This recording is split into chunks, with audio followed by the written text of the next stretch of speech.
Hello hi എല്ലാവർക്കും ലെനയുടെ പുതിയ വീഡിയോയിലേക്ക് സ്വാഗതം. നമ്മൾ ഇന്ന് വന്നിട്ടുള്ളത് marathon MCQ part 5 based on the topic module 6. ബാക്കി 4 ഭാഗങ്ങൾ നമ്മുടെ ചാനലിൽ നമ്മൾ അപ്ലോഡ് ചെയ്തിട്ടുണ്ട്. അപ്പോൾ കാണാത്തവരുണ്ടെങ്കിൽ വേഗം പോയി കാണാം കേട്ടോ.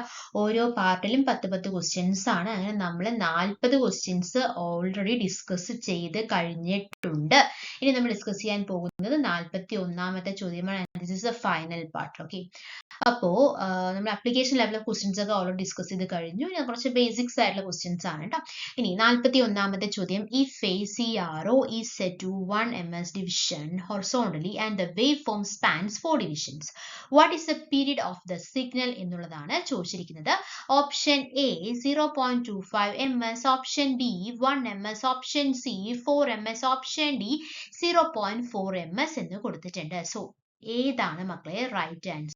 നമ്മൾ എങ്ങനെയാണ് മക്കളെ കണ്ടുപിടിക്കുക? പീരീഡ് അല്ലെ, പീരീഡ് നമുക്ക് കണ്ടുപിടിക്കേണ്ടത് അല്ലെ, ടി ആണ് നമുക്ക് കണ്ടുപിടിക്കേണ്ടത്. Number of division force 1 cycle എന്ന് പറയുന്നത് 1 ms ആണ് കൊടുത്തിട്ടുണ്ട് അല്ലെ. എന്താ കൊടുത്തിട്ടുള്ളത്? 1 ms ആണ് കൊടുത്തിട്ടുണ്ട്. ഒരു മിനിറ്റ്. ഓക്കെ, 1 ms ആണ് കൊടുത്തിട്ടുണ്ട്. പിന്നെന്താണ് കൊടുത്തിട്ടുള്ളത്? പിന്നെന്താ കൊടുത്തിട്ടുള്ളത്? ടൈം പെർ ഡിവിഷൻ അല്ലെ. Number of divisions for 1 cycle എത്രയാണ്? 4 ഡിവിഷൻ ആണ് അല്ലെ. Number of divisions for 1 cycle അല്ലെ. Number of divisions for 1 cycle എന്ന് പറയുന്നത് 4 ആണ്. ടൈം പെർ ഡിവിഷൻ എന്ന് പറയുന്നത് 1 എന്ന് കൊടുത്തിട്ടുണ്ട്. സോ ജസ്റ്റ് ഒന്ന് സബ്സ്റ്റിറ്റ്യൂട്ട് ചെയ്താൽ പോരെ, നമുക്ക് ആൻസർ കിട്ടില്ല. ഏതാണ് മക്കളെ right answer? Right answer 4 ms എന്ന് കിട്ടില്ല കേട്ടോ. Period 4 divisions into 1 ms per division which is equal to 4 ms is the right answer. അടുത്ത ചോദ്യത്തിലേക്ക് കിടക്കാം. 42ാമത്തെ ചോദ്യം, what is the primary function of a spectrum analyser എന്നാണ് ചോദിച്ചിരിക്കുന്നത്. Option A measure time domain signal amplitude, option B measure frequency components of a signal, option C measure resistance in a circuit, option D generate RF signal. So what is the primary function of a spectrum analyser എന്നാണ് ചോദിച്ചിരിക്കുന്നത്. ഏതാണ് മക്കളെ right answer? The right answer is option ഏതാണ്? Option B ആണ്.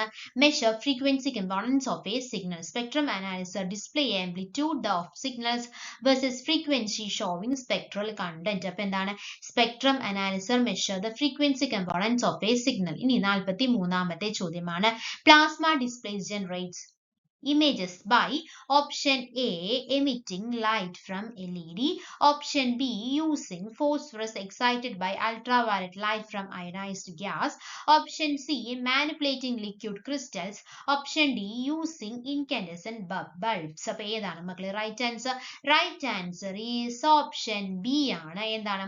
using phosphorus excited by ultraviolet light from ionized gas is the right answer. Okay, അടുത്ത ചോദ്യം 44ാമത്തെ ചോദ്യം, what is the primary backlight source in most LCD TV?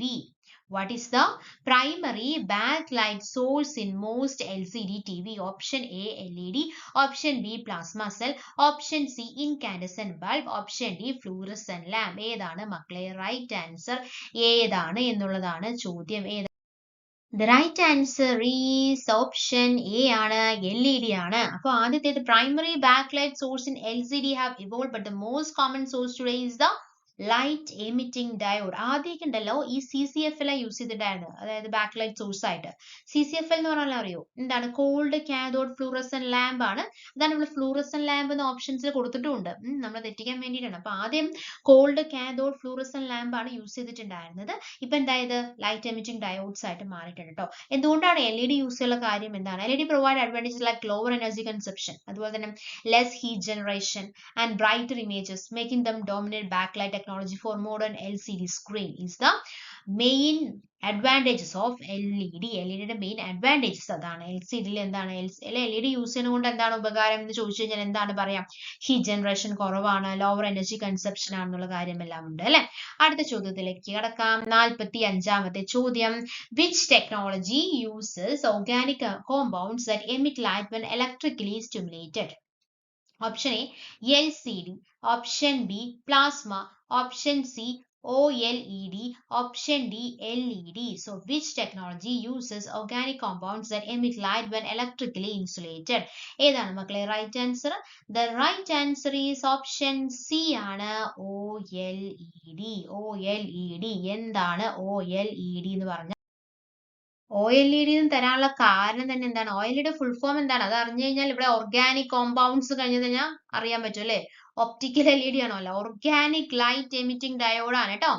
Organic light emitting diode ആണ്. അപ്പൊ which technology uses organic compounds that emit light when electrically insulated അല്ല, stimulated എന്ന് ചോദിച്ചു കഴിഞ്ഞാൽ ഏതാണ് മക്കളെ right answer? OLED, organic light emitting diode. അതായത് it is composed of thin films of organic material sandwiched between electrons. അപ്പം ഇലക്ട്രോൺസിന്റെ ഇടയിലുള്ള thin films ആണ് ഇത് OLED, ഓർഗാനിക് കോമ്പൗണ്ട്സ് എന്ന് പറയുന്നത് കേട്ടോ.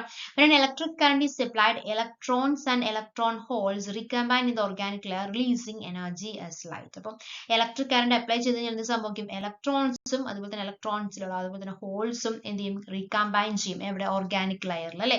അതിനുശേഷം എനർജി ലൈറ്റ് ആയിട്ട് എന്ത് ചെയ്യുന്നു? റിലീസ് ചെയ്യുന്നുള്ളതാണ് പറയാനായിട്ട് ഉള്ളത് കേട്ടോ.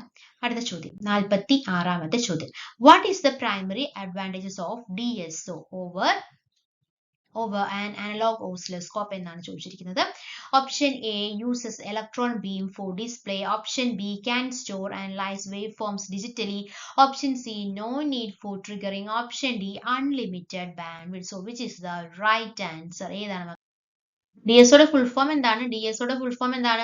ഡിജിറ്റൽ സ്റ്റോറേജ് ഓസിലോസ്കോപ്പ് ആണല്ലേ. അതിന്റെ പ്രൈമറി അഡ്വാൻറ്റേജസ് എന്താണെന്നാണ് ചോദിച്ചിരിക്കുന്നത്. Uses electron beam for display, can store and analyse wave forms digitally, no need for triggering, unlimited bandwidth. The right answer is option B ആണ് അല്ലെ.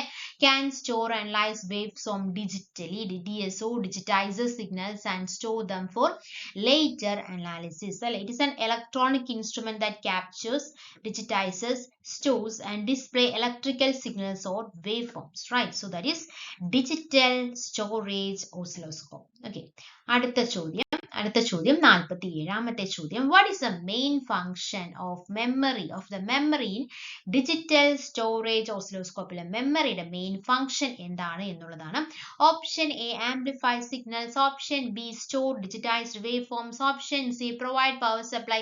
Option D control triggering. The right answer is option B ആണ്, store digitized waveforms. So what is the main function of the memory in DSO അഥവാ digital storage oscilloscope? The right answer is option B, store digitized waveforms. Okay, അടുത്ത ചോദ്യം 48ാമത്തെ ചോദ്യം. Which trigger mode is commonly used to capture a single short transient event in digital storage oscilloscope? Okay, option A auto trigger. Option B normal trigger. Option C single trigger. Option D external trigger. Which trigger mode is commonly used to capture a single short transient event in DSO? ഏതാണ് മക്കളെ right answer? Right answer is option C, single trigger is the right answer. So single trigger mode is commonly used to capture a single short transient event in DSO. Okay, അടുത്തത് 49ാമത്തെ ചോദ്യം. Which feature of a DSO helps reduce noise in the displayed waveform? Option A averaging. Option B increasing bandwidth. Option C increasing input voltage. Option D using analog sweep. Which feature of a DSO helps reduce noise in the displayed form? ഏതാണ്? The right answer is option A, averaging. Which feature of the DSO helps reduce noise in the displayed waveform? The right answer is averaging. Okay, അല്ലേ മക്കളെ? അടുത്ത ചോദ്യത്തിലേക്ക് കടക്കാം. 50ാമത്തെ ചോദ്യം അവസാനത്തെ ചോദ്യമാണ്. Which interface is commonly used for connecting a DSO to a computer for data transfer? Option A HDMI. Option B USB. Option C VGA. Option D Ethernet. So which is the right answer? Which interface is commonly used for connecting a DSO to a computer for data transfer? HDMI ന്റെ full form എന്താണ്? High definition multimedia interface ആണ് അല്ലെ. HDMI എന്ന് പറയുന്നത് എന്താണ്? High definition multimedia interface. USB അറിയാലോ, എന്താണ്? Universal serial bus ആണ് അല്ലെ. USB എന്ന് പറഞ്ഞു കഴിഞ്ഞാൽ യൂണിവേഴ്സൽ സീരിയൽ ബസ്. VGA എന്താണ്? VGA stands for Video Graphics Array. So നമ്മുടെ ചോദ്യം എന്താണ്? Which interface is commonly used for connecting a DSO to a computer for data transfer? The right answer is option B, USB. Universal Serial Bus is commonly used for connecting a DSO to a computer for the data transfer. ഈ VGA എന്താണെന്ന് പറഞ്ഞാൽ VGA എന്ന് പറഞ്ഞാൽ video graphics array ആണ് കേട്ടോ. അതൊരു analogue video display standard ആണ്. അത് കോമൺലി ഒറിജിനൽ ഡെവലപ്പ് ചെയ്തത് 1987 ചാനലൊക്കെയാണ്, പക്ഷെ അത് മാറിയിട്ടാണ് ഇപ്പോൾ USB കാര്യങ്ങളൊക്കെ വന്നിട്ടുള്ളത്. ഈ VGA എന്ന് പറയുന്നത് 15 പിൻ കണക്ടർ ആണ്. So it's an analogue video display. Just അറിയാൻ വേണ്ടി പറഞ്ഞു മാത്രം. ഓക്കെ, അപ്പൊ നമ്മൾ 50 ക്വസ്റ്റ്യൻസ് ആണ് ഡിസ്കസ് ചെയ്തത്. ഒറ്റ മൊഡ്യൂളിൽ നിന്ന് 50 ക്വസ്റ്റ്യൻസ് എടുത്ത കാര്യങ്ങളെല്ലാം നിങ്ങൾക്ക് വളരെ വ്യക്തമായി മനസ്സിലായി അല്ലെങ്കിൽ ഉപകാരപ്പെട്ടു എന്ന് പ്രതീക്ഷിക്കുന്നു. അങ്ങനെ ഉപകാരപ്പെട്ടിട്ടുണ്ടെങ്കിൽ നമ്മുടെ ചാനൽ സബ്സ്ക്രൈബ് ചെയ്യുക, സപ്പോർട്ട് ചെയ്യുക. Thank you. Thanks for your time. By.